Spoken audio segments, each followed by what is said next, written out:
Today we're going to be reviewing 4.5, 5.3, and 5.2 because you're going to have a quiz over these today.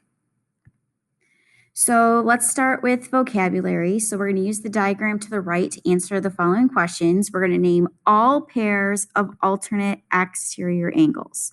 So remember, alternate exterior angles means that they are outside of the two lines. Now, these lines don't have to be parallel in order for us to name all these angles. So notice that it looks like these are the two lines that we are dealing with to determine interior and exterior, and then this line that's intersecting them is our transversal. So to determine alternate exterior angles, needs to be outside of those two lines that I highlighted in yellow, needs to be on opposite sides of my transversal, which is green. So it looks like angle 1 and angle 8 are alternate exterior angles. Notice that I'm not saying that they're congruent because I'm not dealing with parallel lines here.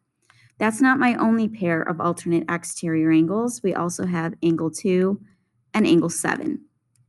But since there's only 4 exterior angles, we can only have 2 pairs. In part B, when it says name all pairs of corresponding angles, remember corresponding angles are angles that are on the same side of the transversal, but one is interior and one is exterior. So starting with angle 1, that's an exterior angle. On the same side, the interior angle that's corresponding to it would be angle 3. It's not angle 5 because angle 5 is right next to it. Those two angles add up to 180. They're supplementary. They're not corresponding. Another pair would be if I start with angle 5, because that is interior on the left side. Notice that I need an exterior on the left side, so that would be angle 7. But I still then have the right side of my transversal. So if I look at angle 2, that is on the right side. It is the exterior angle. That means I need angle 4 to be its corresponding angle. So that means that angle 6, which is interior, and angle 8, which is exterior, they're both on the right side. Those are my corresponding angles. We want to name all pairs of same side interior angles. Well, my interior angles are 5, 6, 3, and 4. So if they're on the same side, that means that we would want 5 and 3, as well as then my other pair being angle 6 and angle 4. If I want to name all pairs of alternate interior angles, alternate meaning they're on opposite sides of the transversal, so that means I would want angle 5 to be with angle 4, but then I would also want angle 6 to be with angle 3.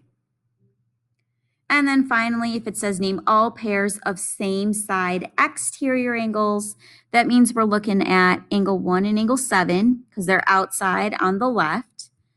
The other pair would be angle 2 and angle 8 because they are outside on the right.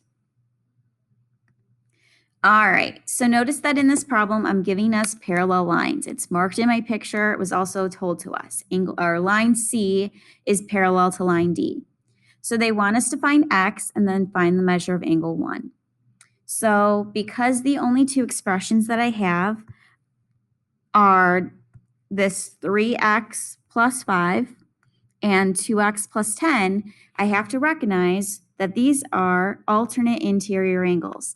And because I have parallel lines, I know that alternate interior angles are congruent.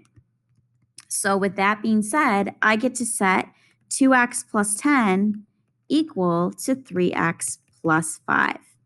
So I'm going to subtract 2x to move that over to the other side. That gives me 10 to equal x plus 5. I'll subtract 5, and so one of the answers, they wanted me to find x. X is 5. The other thing that they want me to find is the measure of angle 1. So there's 2 ways for us to do this. The fact is, angle 1 is a vertical angle to that 3x plus 5 angle. So vertical angles are congruent. I can substitute 5 into x in that expression, and I can solve. Or these 2 angles are corresponding. Angle 1 and 2x plus 10 are on the same side. One is exterior, 2x plus 10 is interior. corresponding angles are congruent when I start with parallel lines. So it honestly doesn't matter which one of those I substitute 5 into. They're going to be both congruent to angle 1. So I think I'm just going to do the 3x plus 5. So we'll do 3 times 5, which is 15. And then when I add 5, that tells us that we have a 20-degree angle. All right, same idea. I'm given that line A and B are parallel. It's even marked in my picture. We want to find x and find the measure of angle 1.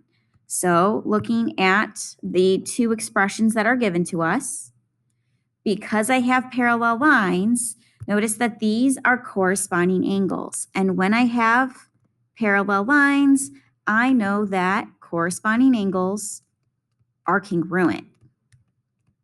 So I'm going to set those two equal to each other. So 4x minus 13 is going to equal 3x plus 29.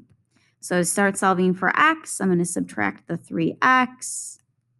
That gives me x minus 13 equal 29. I'm going to add the 13. And that's going to give me 42. So that's what x is. So there's part 1. Part 2 is find the measure of angle 1. So notice that angle 1 is right next to that 3x plus 29. Those are supplementary angles. So because they form a straight angle, I know that the moment I plug 42 in for x, I'll have to subtract it from 180 to get the measure of angle 1. So once again, it's going to be 180 minus, and now I'm going to be figuring out what this 3 times 42 plus 29 is. Okay, so essentially I'm figuring out what that angle is and then subtracting it from 180. All right, so let's figure out the measure. 3 times 42 is going to give us 126. When I add 29, I get 155. So 180 minus 155 is going to give me my answer for the measure of angle 1. So it looks like we have a 25-degree angle. All right, CROOK problems. So remember, when I'm giving you parallel lines, but I don't have a transversal that goes through both of them, this angle right here at that point, at that vertex, I can always draw one more parallel line going through it. And then I see that there's this top angle I need to find and the bottom angle. I don't know that they're congruent, but if I focus on the top two lines, I know that 150 and that top angle that's a part of the angle I'm looking for, they are same side supplementary. So that means that this has to be 30, so then they can add to 180. If I want to find the bottom angle of angle X, I know that that is an interior angle, and so is the 40 on the bottom if I'm focusing on those last two parallel lines. These are alternate interior angles, which means that they are congruent. So our value for X is going to be us adding 30 and 40 together. So it looks like we have a 70-degree angle. Same exact idea with this next one. I've got my point through the vertex that I can draw my parallel line. I'm dealing with this angle on the top and this angle below. So notice that if I focus on the top two parallel lines, I'm dealing with alternate interior angles, which means that they are congruent. On the bottom, I'm dealing with a 95-degree angle that is outside. So let's do this. 95 outside, its vertical angle is congruent, so that's inside. So now notice that the 95 that I have on the inside is going to be same side supplementary to the angle that I want. So if I take 180 minus 95, that tells me that this angle is an 85-degree angle. So the value of the x here is us taking 60 plus 85, and that's going to give us an 145-degree angle. All right, if I want to determine if line A and B are parallel, notice that the measure of angle 2 is x plus 21. The measure of angle 3 is 3x minus 7. The measure of angle 4 is 9x plus 20. So what is the only thing that I can assume from this picture if I don't have parallel lines yet? Well, the only thing that I can assume are these vertical angles 2 and 3. Those are congruent. So angle 2 being x plus 21, I get to set equal to angle 3, which is 3x minus 7. So I can start solving for x. I'm going to subtract x and add the 7. And then to get x, we'll divide by 2. And so it looks like our value of x is 14. Now, how am I going to determine if I have parallel lines based off of the 3 angles in this picture? Hopefully we notice that angle 3 and angle 4 are same side interior angles.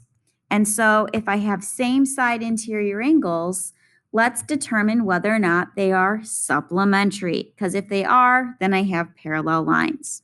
So we want to find the measure of angle 3. We want to find the measure of angle 4. We want to add them together and see what we get. So 3 times 14 minus 7 and 9 times 14 plus 20. So let's see what we get. Well, 3 times 14 is going to give us 42. When I subtract 7, we get a 35-degree angle. 9 times 14 is going to give us 126. If I add 20, it's going to give me 146. So let's add 35 plus 146. When I add those together, I get 181 degrees. It's so close to being supplementary, but it's not. I wanted it to equal 180. So my answer then is A and B parallel. No, and this is because the same side interior angles are not supplementary. They're super close to being it, but they're not. All right, so let's look at this picture here. It says use the diagram to answer which lines are parallel given the congruent angles and state the theorem or postulate that justifies this. So the first angles we're dealing with are 9 and 11. So these are right here. Notice that the line that is going to create both of those angles, that common line is line M. That has to be the transversal. So what are the other two lines that form angle 9 and angle 11? Well, hopefully we notice that that is this line right here and this line right here. So it looks like to answer our question for part A, we want line R to be parallel to line N. So then to state the theorem, because we were proving parallel lines, I'm not putting that first. I'm starting with congruent angles. So what kind of angles are these? Well, they are corresponding. And so if I have corresponding angles that are congruent, that's enough to give me parallel lines. Okay, let me erase this. Let's take a look at the part B. We want to focus on angle 12 and angle 4. All right, so notice that the line that is shared between them, that's helping form both of those, looks like that is line N. So that's going to be our transversal. So what are the other two lines that are forming those two angles? Well, it looks like it's this line, which is P, and this line, which is M. So I'm going to be able to say that line P is parallel to line M. What is my reason? So once again, I'm given congruent angles. So what kind of angles are these? Well, if I notice that once again, these are corresponding angles. And so if corresponding angles are congruent, that was enough to give me parallel lines. All right, so now you are to take your quiz.